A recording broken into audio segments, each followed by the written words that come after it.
Hello guys, welcome to the channel. So previous lecture में हम लोगों ने डिस्कस किया था कि वोल्टेज, करंट और बेसिकली ओम्स लॉ क्या होता है।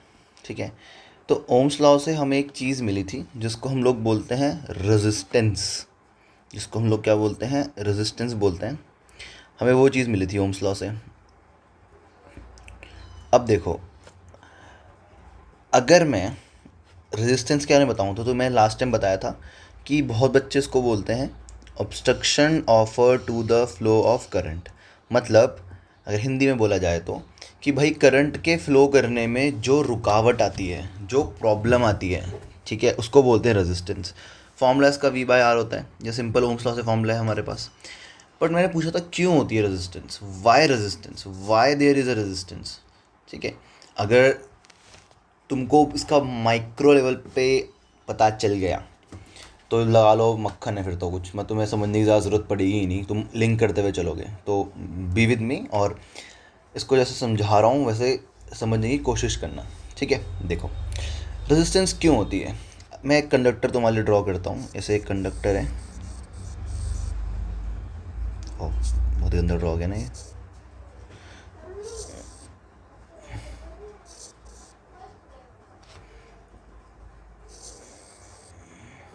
ठीक है, ऐसा कंडक्टर है, इसके अंदर ना बहुत सारे इलेक्ट्रॉन्स रखे हुए हैं ऐसे।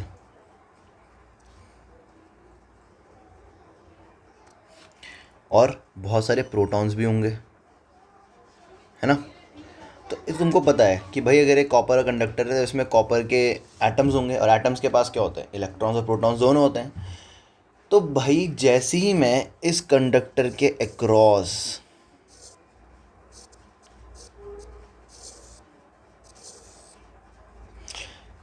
पोटेंशियल डिफरेंस क्रिएट करूँगा, मतलब एक बैटरी लगाऊंगा, तो करंट फ्लो करेगा इसमें आई, और करंट फ्लो करेगा, करंट इस तरफ जा रहा है, ये डायरेक्शन ऑफ करंट ये रही।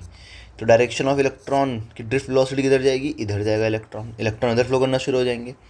अब तुम खुद सोचो कि तुम लोग एक ग्राउंड में हो, ठीक है, अपने स्कूल के ग्राउंड में हो। यहाँ तुम्हारे ग्राउंड का स्टेज है, ठीक है।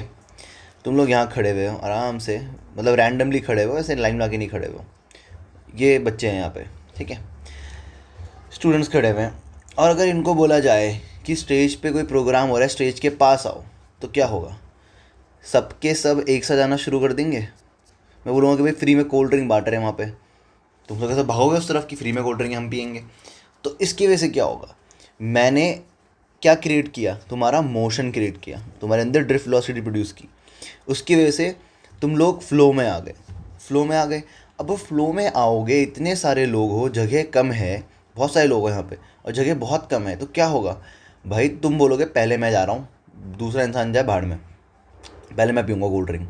इसका मतलब क्या है कि तुम क्या करोगे, धक्का मुक्की करोगे। स्टैम्पीड बोलते हैं ना, जो धक्का मुक्की जाती है, लोग गिर जाते हैं, दब जाते हैं, वो इसकी वजह से ही होता है।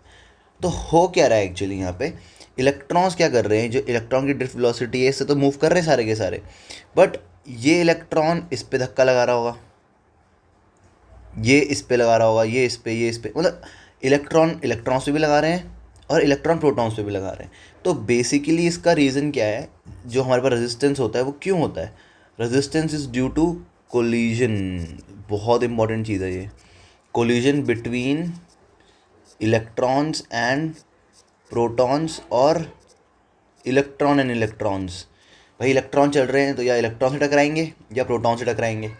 तो जो ये कोलिजन है ना, ये मेन कारण है किसका, रेजिस्टेंस होने का। अब देखो मैं सब चीज़ तुम्हें कोलिजन से लिंक करवा दूंगा। अब होता क्या है, अगर मान लेते हैं कि ये कंडक्टर का एरिया बहुत कम होता, ये कंडक्टर इतना पतला होता ऐसे, भाई अब तो इलेक्ट्रॉन के पास और कम जगह है मूव करने के लिए। ठीक है, अगर मैं एक छोटी सी क्लास दूँ, तुम्हारी जो क्लास होती है उसमें, या फिर तुम्हारी स्कूल बस है, सपोज मान लो बस है, बस में सीट कितनी होती है मैक्सिमम, ये बहुत गंदी बस बनेगी पर ये बस है, ठीक है, इसमें कितनी सीट होती है मैक्सिमम, 50 सीटें होती है ना, 60 सीटें होती है। मैं यहाँ 100 लोग बिठा दूँ, जो हम लोग हमारे बस वाले करते ही हैं, है ना, महान लोग हैं इंडिया वाले, तो 100 लोग बिठा देते हैं, ओवरलोडिंग कर लेते हैं। तो 100 लोग जब बैठेंगे यहाँ पे तो क्या होगा, सबके सब मज़े में बैठ पाओगे क्या? नहीं ना, सबको प्रॉब्लम होगी ना। तो अगर इस बस का एरिया बढ़ा दिया जाए, इस बस को बड़ा कर दिया जाए और, तो 100 लोग आराम से बैठ सकते हैं इसके अंदर। क्या इशू है? कोई दिक्कत नहीं है। तो इसका मतलब क्या है कि अगर इलेक्ट्रॉन को मैं ज़्यादा एरिया दूंगा मूव करने के लिए, तो उनके बीच का कोलिशन क्या होगा? कम हो जाएगा। तो मैं बोल सकता हूँ कि अगर मैं एरिया को बढ़ाता हूँ, एरिया को बढ़ाऊँगा तो कोलिशन क्या हो जाएगा? कम हो जाएगा। ठीक है, कोलिशन कम, धक्का मुक्की कम, तो रेजिस्टेंस भी क्या हो जाएगा? कम हो जाएगा। तो पहला फैक्टर क्या हो गया मेरे पास? अगर मैं फैक्टर्स अफेक्टिंग लिखूंगा ना, मैं लिखता हूँ फैक्टर्स अफेक्टिंग रेजिस्टेंस। ठीक है, पहला factor area of cross section. Area of cross section, cross section मतलब क्या होता है? क्रॉस सेक्शन मतलब होता है ये वाला हिस्सा, मोटाई, ये वाला हिस्सा ना, इसे बोलते हैं क्रॉस सेक्शन, इसको बोलते हैं एरिया ऑफ क्रॉस सेक्शन। ठीक है, तो मतलब मैं बोल सकता हूँ कि area of cross section resistance is inversely proportional to area of cross section. भाई एरिया ऑफ क्रॉस सेक्शन को बढ़ाएंगे तो कोलिजन क्या हो जाएगा? कम हो जाएगा। कोलिजन कम होगा तो रेजिस्टेंस भी क्या हो जाएगा? कम। अब मैं ज़्यादा जगह दे दी इलेक्ट्रॉन्स को मूव करने के लिए, तो सब चीज़ें तुम्हें कोलिजन से लिंक करनी है। अब मैं तुम्हें डायरेक्ट क्यों नहीं समझा रहा हूँ कि भाई एरिया बढ़ाओगे तो रेजिस्टेंस कम होगा, क्योंकि जब टेम्परेचर की बात आएगी तब तुम रेजिस्टेंस समझ नहीं पाओगे। Without the concept of collision तुम रेजिस्टेंस को नहीं समझ पाओगे। ठीक है, नेक्स्ट पे आते हैं। दूसरा होता है, यहाँ लिख देता हूँ पहले, सेकेंड फैक्टर जो होता है वो होता है length, length of conductor. Conductor की लेंथ, कंडक्टर की लेंथ ये रही, कंडक्टर की लेंथ ये रही हमारे पास। लेंथ बढ़ाएंगे तो क्या होगा? सोचो, मैं जहाँ पे पढ़ा रहा हूँ अभी, मैं पढ़ा रहा हूँ देहरादून में, मुझे वहाँ से जाना है दिल्ली,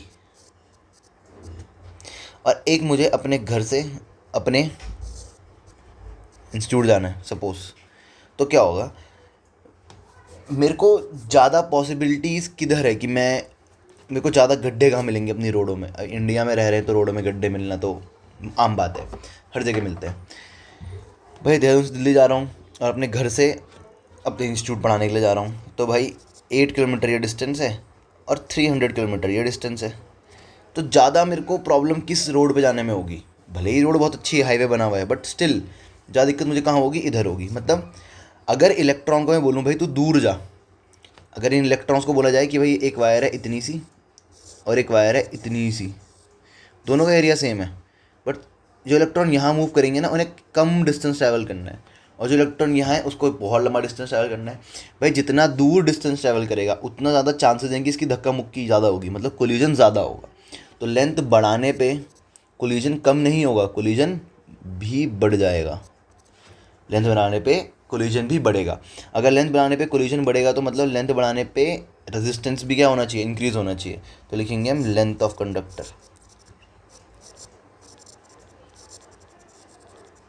लेंथ ऑफ कंडक्टर में R is directly proportional to L. अब देखो, इन दोनों को कंबाइन क्या बोलते हैं हम लोग? Physical factors. फिजिकल फैक्टर्स मतलब ये वो फैक्टर हैं जो हमारे हाथ में है। भाई मैं किसी भी कंडक्टर को कितना मोटा भी बना सकता हूँ और किसी कंडक्टर को कितना लंबा भी बना सकता हूँ, तो इन दो फैक्टर को मैं कंट्रोल कर सकता हूँ। याद रखना, हम हमेशा फॉर्मूले में उस चीज़ को पुट करते हैं जिसको हम लोग कंट्रोल कर सकें। ठीक है, फॉर्मूले में वो चीज़ आती है जिसको हम लोग हमेशा कंट्रोल कर सकें। वो चीज़ कभी फॉर्मूले में नहीं जिसको हम कंट्रोल ना कर सकें। ठीक है, अगर मेरे हाथ में कोई चीज़ नहीं है तो मैं उसे फॉर्मूले में नहीं डालूंगा ना, क्योंकि फॉर्मूला होता ही किसके लिए? चीज़ों को कंट्रोल करने के लिए, कि भाई ये कैसे कैसे बिहेव करेगी कंट्रोल इन्वायरमेंट में। क्या हो गया भाई? चलो अब देखते हैं। ये फिजिकल फैक्टर्स हो गए, तो मतलब इनको मैं कंट्रोल कर सकता हूँ। They can be controlled, can be controlled. भाई मेरी मर्जी कंडक्टर की लेंथ कितनी बढ़ानी है बढ़ा दूँ, मैं एरिया कितना बढ़ाना है इतना बढ़ा दूँ। अब दो फैक्टर और होते हैं ऐसे जिनको मैं कंट्रोल नहीं कर सकता, और कर सकता हूँ तो कुछ हद तक कर सकता हूँ। एक होता है नेचर, इसको तो मैं कंट्रोल कर ही नहीं सकता। Nature of conductor. बताओ, तुम मुझे बताओ, मैं तुम में से किसी का भी नेचर को चेंज कर सकता हूँ क्या? नेचर को कंट्रोल कर सकता हूँ क्या? बहुतों को समझ में आ रहा होगा पढ़ाया हुआ ऐसा, बहुतों को नहीं आ रहा होगा। मैं कुछ कर सकता हूँ इसमें? नहीं कर सकता ना। तो नेचर ऑफ कंडक्टर मतलब क्या होता है कि कंडक्टर है क्या? नेचर मतलब ये कॉपर है, ये गोल्ड है, ये कुछ भी है, ये आयरन है, ये एल्यूमिनियम है, ये सिल्वर है, कुछ भी है, ये हमें इससे कोई लेना देना नहीं है। हम इसको चेंज ही नहीं कर सकते। मैं कॉपर को गोल्ड तो नहीं बना सकता, कॉपर को एल्यूमिनियम तो नहीं बना सकता, कॉपर को आयरन नहीं बना सकता। तो मैं जब किसी का नेचर मतलब उसकी प्रॉपर्टीज चेंज ना कर सकूं, तो मैं उस चीज़ को फॉर्मूले में डाल सकता हूँ क्या? नहीं डाल सकता ना। तो एक ये फैक्टर हो गया। अब नेचर ऑफ कंडक्टर कैसे डिपेंड करता है कोलिजन ऑफ इलेक्ट्रॉन्स पे, मतलब या फिर रेजिस्टेंस पे कैसे डिपेंड करता है, इसकी डिपेंडेंस भी निकाल सकते हैं हम लोग।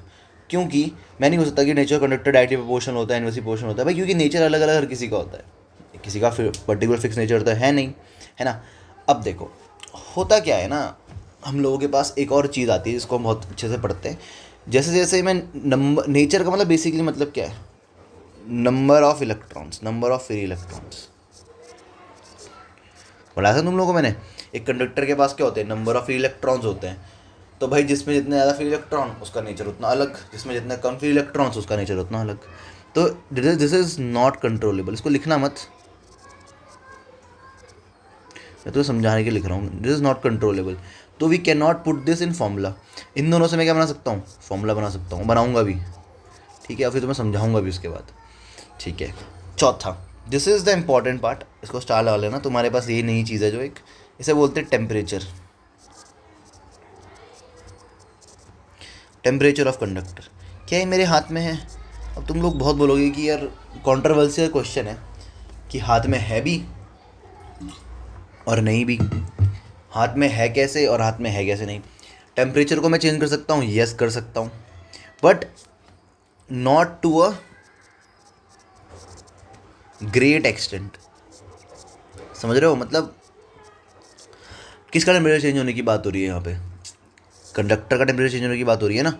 तो भाई अगर टेम्परेचर चेंज कंडक्टर का होना है, मैं सपोज़, मैं फिर एग्जांपल लेता हूँ, मैं अपने जहाँ मैं रूम में हूँ वहाँ पे मैंने वायर लगाई हुई है, एक इस स्विच में जा रही है, एक इसमें जा रही है, और फिर यहाँ से वायर निकल रही है एक बल्ब में और एक निकल रही है फ़ैन में, ऐसे करके।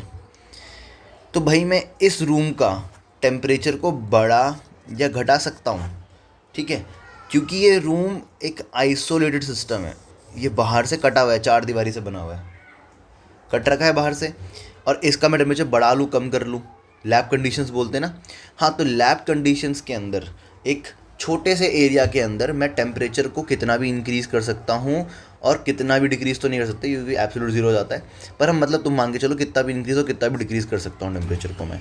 बट अगर मैं वायर डाल रहा हूँ, इलेक्ट्रिकल वायर्स, देहरादून से दिल्ली होगा, ऑब्वियस सी बात है, Delhi does not produce is own current, है ना, क्योंकि यहाँ पे रिवर्स हैं उत्तराखंड में, देहरादून में, तो यहाँ पे डैम है, तो डैम से इलेक्ट्रिसिटी बनती है और दिल्ली ट्रांसफ़र हो रही है। तुम पूरी वायर्स डली हुई है ना, ग्रिड बना हुआ है, ग्रिड बना हुआ है पूरे के पूरे इंडिया में। तुम इस ग्रिड पूरे इंडिया का टेम्परेचर कंट्रोल कर सकते हो क्या? बोलोगे जोक मार रहे हो क्या? हाँ हाँ, अरे भाई कुछ नहीं कर सकते कंट्रोल, ये हमारे हाथ में ही नहीं है। अगर लैब कंडीशंस हैं तो उसमें हम टेम्परेचर कंट्रोल कर लेंगे। तुम्हें गर्मी लग रही है, इतनी हीट वेव आई है अभी पूरे इसमें, अगर तुम्हारे घर में एसी है और इलेक्ट्रिसिटी है तो तुम एसी ऑन करके बैठ जाओ ना, बाहर आग लग रही हो चाहे कुछ हो रहा हो, कोई फ़र्क पड़ेगा उससे? नहीं पड़ेगा। तो तुम एक लिमिटेड जगह की टेम्परेचर को कंट्रोल कर सकते हो, not of the whole area, open area का टेम्परेचर कंट्रोल नहीं कर सकते। तो बहुत हद तक टेम्परेचर कंट्रोलेबल है और बहुत हद तक टेम्परेचर कंट्रोलेबल नहीं है, ठीक है। तो अब टेम्परेचर ऑफ अ कंडक्टर कैसे डिपेंड करता है ये मैं लिखवा देता हूँ। वैसे temperature is directly proportional to resistance. अब इसका लिंक क्या होगा कोलिजन के साथ? देखो मेन तो कोलिजन है, रेजिस्टेंस तो बाद में, पहले कोलिजन तुम्हें समझाया ना मैंने। टेम्परेचर अगर बढ़ाओगे, ये इलेक्ट्रॉन को वैसे ही मैंने एनर्जी दे रखी है बहुत सारी, ठीक है। तुम लोग वैसे ही, तुमको मैंने क्या दे दिया, तुम लोगों को मैंने बोला चलो भाई आज पढ़ाई नहीं होगी, छुट्टी रहेगी, घूमने चलेंगे, तुम लोग खुश, बस कर बोल दूँ कि घूमने चलेंगे और ये लोग गाड़ी में जाओ, तुम लोग स्कूटी बाइक दे दी तुम लोगों को, तुम और खुश हो जाओगे। तो उसका मतलब क्या है कि इलेक्ट्रॉन्स वैसे भी मूव कर रहे थे इस डायरेक्शन में, वीडी की डायरेक्शन में मूव कर रहे थे विद अ हाई वेलोसिटी, मतलब विद अ हाई एनर्जी। अब मैं टेम्परेचर बढ़ाऊंगा, टेम्परेचर मतलब क्या है, मैंने हीट दी उसको, गर्म किया ना उसको, कंडक्टर को गर्म किया। अब कंडक्टर को गर्म किया तो क्या होगा, इलेक्ट्रॉन के पास और एनर्जी आएगी। तो जो इलेक्ट्रॉन पहले इससे टकरा रहा था सिर्फ, अब वो इससे भी टकराएगा, अब वो इससे भी टकराएगा, अब वो इससे भी टकराएगा। इसका मतलब क्या है कि एनर्जी बढ़ाने के साथ साथ क्या होगा, कोलिजन बढ़ जाएगा। कोलिजन बढ़ेगा तो रेजिस्टेंस क्या होगा, बढ़ेगा। पर ये सिर्फ किसके लिए है, मैंने इसलिए यहाँ पर अंडरलाइन किया, ये सिर्फ कंडक्टर्स के लिए होगा। बहुत सारे और डिवाइसेस टाइप के मटेरियल्स भी होते हैं, मैं समझाऊंगा अभी। पर कंडक्टर के लिए टेम्परेचर बढ़ाने से रेजिस्टेंस बढ़ेगा, इसका फॉर्मूला भी होता है प्रॉपर, वो हम आगे पढ़ेंगे अभी। तो तुमको समझ में आया कितने फैक्टर्स अफेक्ट कर रहे हैं रेजिस्टेंस को? 4। Area of cross section, length of conductor, nature of conductor and temperature of conductor. ठीक है, इसमें से फिजिकल फैक्टर्स कौन है? ये दो, और ये दो हमारे पास कंट्रोलेबल हैं। तुम कोई फिजिकल बोल सकते हो पर हमारे कंट्रोल में नहीं है। ठीक है, टेम्परेचर वाला ये भी नॉट कंट्रोलेबल है, नॉट कंट्रोलेबल, पर लैब में कंट्रोलेबल हो सकता है। बस एक छोटा सा स्पेस है, एक रूम है मेरे पास, उसका टेम्परेचर मैं कंट्रोल कर सकता हूँ। पूरे शहर का, पूरे सिटी का, पूरे इंडिया का टेम्परेचर कंट्रोल मैं नहीं कर सकता। चलो अब हम आते हैं, इसे फॉर्मूला बनाते हैं।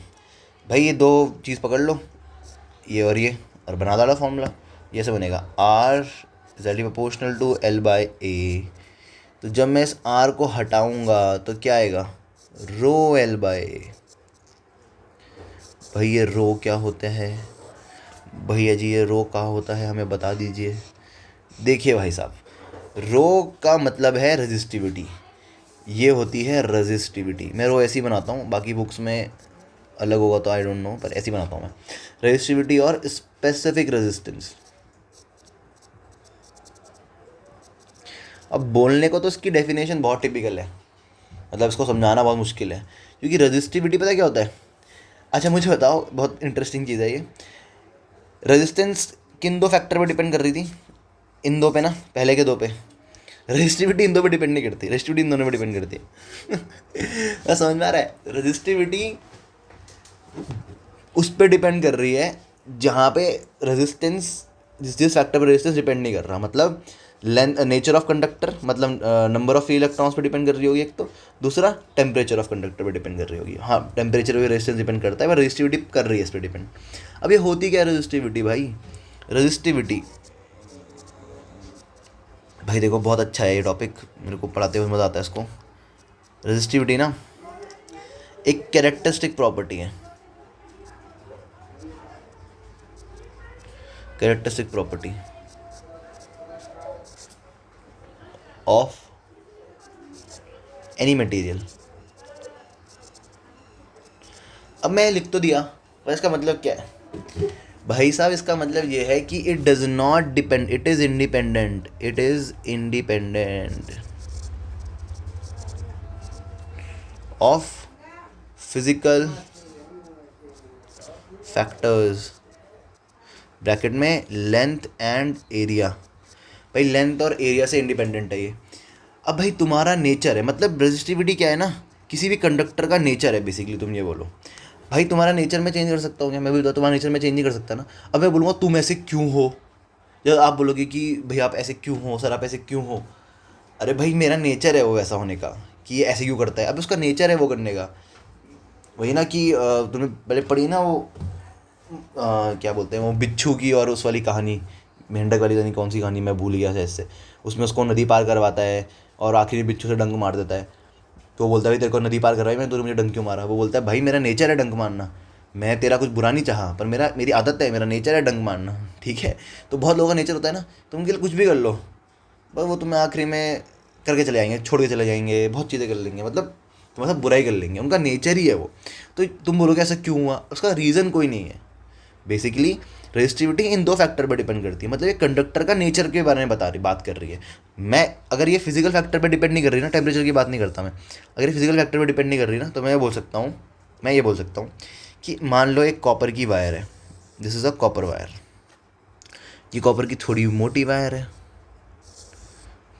ठीक है, ये कॉपर की मोटी और लंबी वायर है, हो गया। और एक कॉपर की शीट है, कॉपर की शीट, और एक कॉपर का, लेट से मैं बर्तन कैसे बनाऊँ, ऐसा कटोरी है कॉपर की, बर्तन है कोई, ठीक है, यूटेंसिल। भाई कॉपर की छोटी सी वायर है, मैं बोलता हूँ ये वायर बहुत छोटी है मान लेते हैं, और इतनी है बस, ये 1 mm की वायर है। ये कॉपर की 1 मीटर की वायर है, ये कॉपर की 1000 मीटर की वायर है, ये कॉपर की शीट है,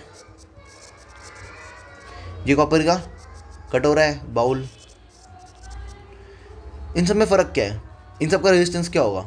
अलग अलग होगा ना। तुम बोलोगे सर ये तो बहुत छोटा लेंथ है, तो उसका रेजिस्टेंस अलग, फॉर्मूला रेजिस्टेंस का फॉर्मूला ये होता है L/A। लेंथ छोटी है तो रेजिस्टेंस भी कम होगा, इसकी लेंथ बढ़ रही है तो रेजिस्टेंस ज़्यादा होगा, इसकी और बढ़ रही है तो और ज़्यादा होगा। इसमें एरिया बढ़ रहा है तो इसमें भी अलग शेप बन जा रही है। तो रेजिस्टेंस हर किसी का अलग अलग है। हैं सारे के सारे क्या? कॉपर कॉपर कॉपर कॉपर और कॉपर। पर सबका रेजिस्टेंस अलग अलग है, क्योंकि रेजिस्टेंस डिपेंड करता है फिजिकल फैक्टर्स पे। बट कहानी में ट्विस्ट है मित्रों। रजिस्टिविटी इस सब की क्या होगी? सेम, क्योंकि सब किससे बने हैं? कॉपर से बने हैं ना। रजिस्टिविटी को फ़र्क ही नहीं पड़ रहा भाई कि तुम्हारी लेंथ क्या हो, एरिया क्या हो, उसे कोई मतलब नहीं है सब चीज़ों से। मतलब ही नहीं है वो। अच्छा इंसान है, उसे उसे है सिर्फ कि भाई तू कॉपर है ना, बस चलेगा। तेरी रजिस्टिविटी फिक्स फिक्स क्यों फिक्स? क्योंकि भाई तुम कॉपर की एक वायर बनाओ, कॉपर का एक थोड़ी बड़ी वायर बनाओ या थोड़ी और बड़ी वायर बनाओ या कोई शीट बनाओ या कोई बर्तन बनाओ या कुछ भी बनाओ, तुम कॉपर के गहने बना लो मेरी तरफ से। भाई उस कॉपर में number of free electron change होंगे क्या? दिमाग लगाओ जरा, number of free electrons same रहेंगे ना। है तो कॉपर ही, कॉपर का एक एटम से बना है एक चीज़ बनी है 100 एटम से, तो भाई नंबर ऑफ फ्री इलेक्ट्रॉन एक एटम में थोड़ा चेंज हो जाएंगे। तो रजिस्टिविटी भी चेंज नहीं होगी। समझ में आया? तो इसलिए बोलते हैं इसकी कैरेक्टरिस्टिक प्रॉपर्टी है। किसकी? मटेरियल की कैरेक्टरिस्टिक प्रॉपर्टी है। आई होप तुम्हें समझ में आया होगा। इस पर ज़्यादा पॉन्डर करने की ज़रूरत नहीं है। और उसकी डेफिनेशन बिल्कुल हटके है इससे, ठीक है? ये डेफिनेशन नहीं थी इसकी।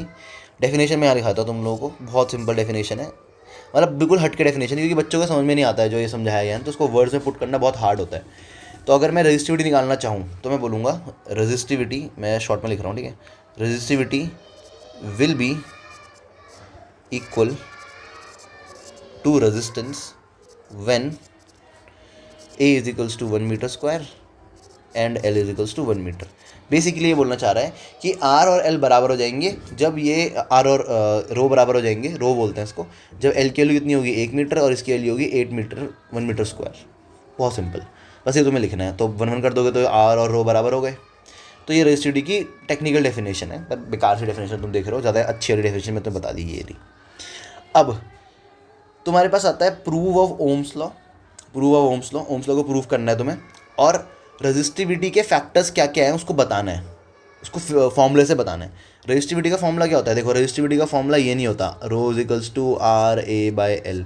ये इसका फॉर्मूला मत लिख देना, ठीक है? ये इसका फॉर्मूला नहीं होता है।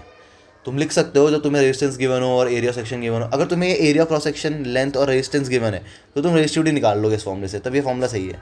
पर अगर तुम्हें ये सब नहीं गिवन है ना, तो you can not find resistivity. उसके लिए फॉर्मूला क्या होता है मैं बताता हूँ, फॉर्मूला क्या होता है। अब पुराने कंसेप्ट जो हम यूज़ करेंगे वो हम यहाँ पे यूज़ करने वाले हैं। तो तुम्हारे पास क्वेश्चन ऐसे आता है, प्रूव ओम्स लॉ ऐसे आता है, या फिर और find the factors affecting resistivity. बहुत ज़्यादा सिंपल है, कुछ भी हार्ड नहीं है इसमें। मैंने बहुत शॉर्ट में लिखवाया है, ठीक है, ताकि तुम लोगों को ज़्यादा दिक्कत ना हो। डेरिवेशन है बेसिकली एक, डेरिवेशन को भी बहुत शॉर्ट में लिखेंगे हम लोग। तुम लोग सबसे पहले क्या करोगे, जो ऊपर वाला फिगर है ना इसको बना देना एज इट इज़, कोई समस्या नहीं, ऐसे बना देना एज इट इज़। उसके बाद हम यूज़ करेंगे ड्रिफ्ट वेलोसिटी। तो मैं लिखूँगा bye the definition of VD, या फिर formula of VD। Formula VD का फॉर्मूला निकालता हमने, VD इज इक्वल्स टू EM/टाउ। किसी को कोई शक इसमें? अगर है तो मैं दिखा देता हूँ ऊपर। ड्रिफ्ट वेलोसिटी मैंने इसमें कराया था क्या? इसमें नहीं कराया था, पर यही फॉर्मूला होता है VD इज इक्वल्स टू, एक बार चेक कर लेते हैं पीछे वाली स्लाइड, पीछे वाले, अरे भाई बैक हो जा और बैक हो जा, ये हैंग हो रहा, नहीं होना चाहिए था इसका हैंग। हाँ जी, हम दो फॉर्मूला यूज़ करेंगे। We will use first formula, minus sign मत लगाना, ये वाला, this formula we will use. तुम्हें कर्सर दिख ही रहा होगा, ये वाला फॉर्मूला यूज़ करेंगे हम। एक VD इज इक्वल्स टू EE/टाउ/m, और एक हम यूज़ करेंगे I is equals to NEAVD। अब क्यों यूज़ करेंगे समझाता हूँ मैं, what is the reason behind the usage.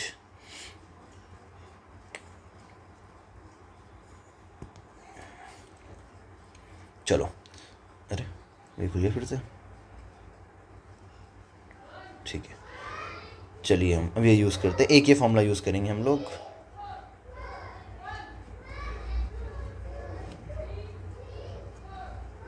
ओहो, वाह मुशाए। चलो एक ये यूज़ करेंगे हम लोग, दूसरा we will use some different formula, ठीक है। फर्स्ट ये फॉर्मूला यूज़ करेंगे, दूसरा by the relation between current and drift velocity. हमने पढ़ा था I is equals to NEAVD। मेरे को जैसे मैंने बुक भी नहीं खोली हुई अपने सामने, क्योंकि इतना सिंपल है ये, बहुत इजी है ये, तुम्हें ऐसे ही याद हो जाएगा, तुम्हें दोनों फॉर्मूले याद है अगर तो। इस VD को उठा के यहाँ से इधर फेंक दो, फेंक ही देना अच्छे से। तो आई इज इक्वल्स टू आ जाएगा NEA, कितनी VD की value, EM by tau, EM by tau multiply करो। डरना बिल्कुल नहीं है, जो डर गया सो घर गया। तो ई ऐसे लिखेंगे इसको हम, देखो सबको ऐसे लिख देता हूँ मैं, NE² AEM अपॉन टाउ। अब मैं तुम्हें क्या समझाया था कि जो इलेक्ट्रिक फील्ड है इसका कुछ ज़्यादा काम होता नहीं है हमारे पास। इलेक्ट्रिक फील्ड का फॉर्मूला क्या होता है, V/L, क्योंकि V इज इक्वल्स टू होता था A/R। अगर तुम्हें याद है मैंने बहुत इंपॉर्टेंट लिखवाया भी था कैपेसिटेंस में इवन, ठीक है, पोटेंशियल में समझा रहा था मैं। तो ये R को हम L लिख सकते हैं। तो अगर V is equals to E/L है तो E इज इक्वल्स टू कितना हो जाएगा, V/L। तो मैं E को रिप्लेस कर दूंगा, मेरे को इलेक्ट्रिक फील्ड से कोई लेना देना नहीं है, मैं करंट पढ़ रहा हूँ ना, करंट पढ़ रहा हूँ। तो मुझे करंट पढ़ने के लिए I चाहिए, I करंट होता है, एक पोटेंशियल चाहिए इसको V बोलते हैं, और इन दोनों की वजह से एक रेजिस्टेंस होगा इसको R बोलते हैं। तो अगर मेरे पे I है तो मुझे E का कोई काम नहीं है। Electric field is a thing of past, वो हमने इलेक्ट्रोस्टैटिक में पढ़ ली, उसको छोड़ दो वहीं। इसका ये मतलब नहीं है कि इलेक्ट्रिक फील्ड नहीं होगी, इलेक्ट्रिक फील्ड होगी, हमें उसको उतना इंपॉर्टेंस नहीं देनी, उतना भाव नहीं देना उसको, ठीक है। तो आई इज इक्वल्स टू हो जाएगा NE² A, E की जगह क्या लिखेंगे हम, E की जगह हम लिखेंगे बाबू ये लिख दिया जी। अब हम इससे क्या फ़ायदा हो रहा है मेरा, अब ओम्स लॉ लगाते हैं। ओम्स लॉ मैं बगल में लिख रहा हूँ, तो मैं ऐसे लिखना नहीं है, V is equals to IR होता है ना। तो यहाँ से अगर मैं V/I निकाल दूँ तो मिल जाएगा मुझे R। तो मैं V/I निकालता हूँ, ये देखो ये रहा V और ये रहा I को नीचे भेज दो ऐसे, V के नीचे I को भेज दो इधर, इज इक्वल्स टू, अब मैंने I को इधर भेजा नीचे, तो ये टाउ L कहाँ आएंगे, ऊपर आएंगे, ठीक है। और हाँ, और क्या, ये जो हमारे पास NE² AM नीचे आएंगे, NE² AM, इनको देख के डरना बिल्कुल भी नहीं है, ठीक है। अब ये ओम्स लॉ को यहाँ यूज़ करें अगर हम, तो मेरे को क्या मिलेगा, ये V अपॉन I की वैल्यू कितनी होती है, R होती है। तो R is equals to tau L upon NE² AM, equation number 2। अब by the definition of resistance, resistance की हमने एक फॉर्मूला, ये रेजिस्टेंस का फॉर्मूला बन रहा है ना, अच्छे से दिमाग लगाओ, रेजिस्टेंस का फॉर्मूला बना दिया ना मैंने।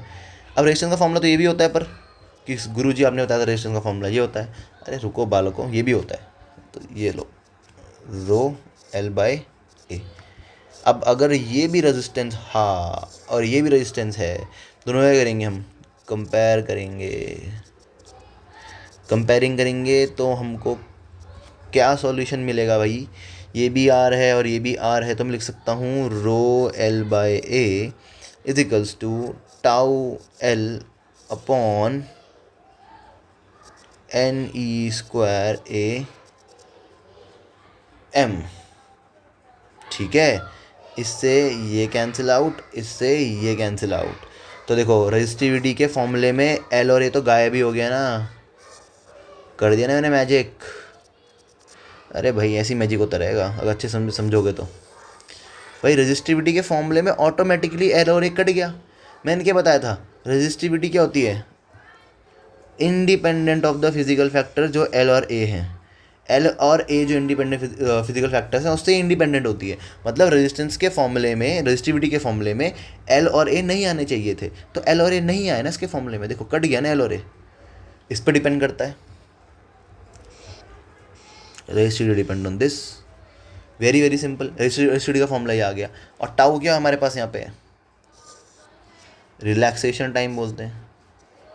अब कल समझाऊंगा इसका मीनिंग क्या है। रिलैक्सेशन टाइम, एन है नंबर ऑफ इलेक्ट्रॉन्स, ई है चार्ज और एम है मास। रिलैक्सेशन टाइम से हम लोग निकालेंगे टेम्परेचर और इस नंबर ऑफ इलेक्ट्रॉन से निकालेंगे नेचर, क्योंकि रेजिस्टिविटी दो फैक्टर पर डिपेंड करती है। ये दो फैक्टर पर डिपेंड करती है रेजिस्टिविटी। एक फैक्टर होता है इसका टेम्परेचर और एक होता है नेचर। नेचर मतलब बेसिकली क्या होता है, नंबर ऑफ इलेक्ट्रॉन, मतलब नेचर मतलब नंबर ऑफ इलेक्ट्रॉन, और टेम्परेचर मतलब रिलैक्सेशन टाइम से तो मैं बताऊंगा मैं क्या होता है। तो you have to remember this, बहुत ही ईजी है, कुछ ऐसा हार्ड इसमें होगा तो मैं तुम्हें बता देता कि ये बहुत हार्ड है, पर ये this is very very easy भाई। इसमें कुछ ऐसा रॉकेट साइंस तो लग नहीं रही है, सिंपल सा है ये। कैसे स्टार्ट किया हम लोगों ने इसको, एक बार फिर समझ लेते हैं। हम लोगों ने इसको स्टार्ट किया लाइक दिस, हमने निकाला ड्रिफ्ट वेलोसिटी का फॉर्मूला, वो हमें पता था पहले से ये होता है। फिर हमने करंट और ड्रिफ्ट वेलोसिटी के बीच में रिलेशन निकाला। ये क्यों निकाला मैंने, क्योंकि भाई मुझे ना रेजिस्टिविटी तक पहुंचना है। तो रेजिस्टिविटी तक पहुंचने का ज़रिया क्या है, अगर मुझे सबसे पहले करंट का प्रोड्यूस होगा जब वी होगी, ड्रिफ्ट वेलोसिटी होगी, इस केस इसका प्रोडक्शन होगा करंट का। अगर करंट प्रोड्यूस हो रहा है तो वहाँ पे क्या होनी चाहिए, वोल्टेज, और वोल्टेज और करंट जब दोनों होंगे तो वहाँ पे क्या होना चाहिए, रेजिस्टेंस, और रेजिस्टेंस होगा तो उसके बाद क्या होनी चाहिए, रेजिस्टिविटी। तो मुझे यहाँ से यहाँ पहुँचना पड़ा, देख रहे हो, इतनी मेहनत करनी पड़ी मुझे, तो इसलिए मेरे को सब चीज़ें पता होनी चाहिए। लिंक बाय लिंक करके चलना है हम लोगों ने। तो वी डी निकाली पहले, फिर आई का रिलेशन निकाला। अब आई मिल गया मुझे, अब मुझे यहाँ से वी भी मिल जाएगा, इलेक्ट्रिक फील्ड से मुझे क्या मिल गया, वी मिल गया, ये रहा वी बाय एल। इसको मैंने सब्स्टिट्यूट कर दिया यहाँ पे सब्स्टिट्यूट कर दिया इसको मैंने। अब मैंने यहाँ से वी बाय आई निकाल लिया। वी बाय आई क्या होता है, आर होता है according to Ohm's law, Ohm's law के अकॉर्डिंग। तो मैंने इसको रिप्लेस कर दिया आर से, ये आ गया आर का फॉर्मूला। बट हमें आर का फॉर्मूला तो पता है पहले से, जो कि ये होता है R equals to rho L by A, ये रहा फॉर्मूला आर का। तो इसको लिख दो यहाँ पे, दोनों आर के फॉर्मूले ही हैं, दोनों गलत थोड़ा ना है, दोनों सही हैं। कंपेयर कर लो उसको, क्योंकि देखो आर के फॉर्मूले में ये क्या है एल, ये क्या है ए, तो आर तो इस पर डिपेंड करता है। तो ये बचा कुचा जो tau N E square M है, ये क्या होगा, ये बचा कुचा क्या था इस फॉर्मूले में, ये एल और ए को छोड़ दो, बचा कुचा क्या है, ये रेजिस्टिविटी।